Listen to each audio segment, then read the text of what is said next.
tonight's broadcast with education news.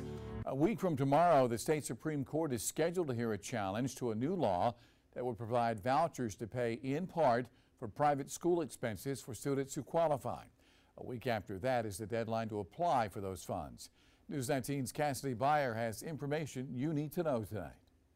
There are two key dates to keep in mind as we approach March, and that's March 6th and March 15th. Starting with March 15th. That's the deadline to apply for a new educational scholarship program, which was approved by legislature and signed into law by Governor McMaster in May of 2023. We are really excited about the potential this has to impact student achievement. The program, referred to as ESA, gives parents a chance to apply for an educational scholarship worth $6,000. Laura Bain is the Deputy Superintendent of Strategic Engagement for the SC Department of Education. She says up to 5,000 students statewide could receive funds for the 2024-25 school year. Scholarships can be used to pay for private school tuition, interdistrict transfer fees to other public school systems, therapies for students with disabilities, and even tutoring. To qualify for the money, students must first be a resident of South Carolina and must have attended a South Carolina public school the year prior or be 5 years of age or older. Lastly, the family's income cannot exceed 200% of the 2024-25 federal poverty guideline. That leads us to March 6th.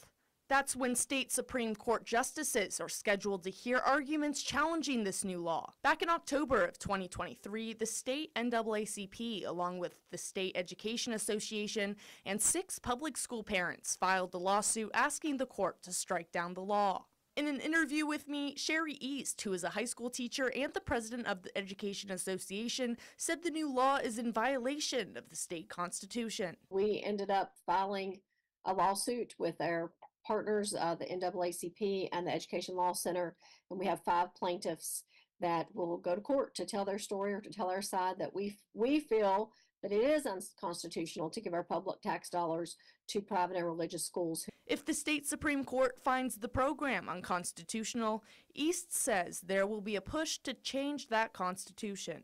If we win our court case, then there are already wheels turning to get a ballot measure passed that would allow the people of South Carolina to decide if they want to give their public dollars to private institutions. Reporting from Columbia, Cassidy Beyer, News 19 WLTX.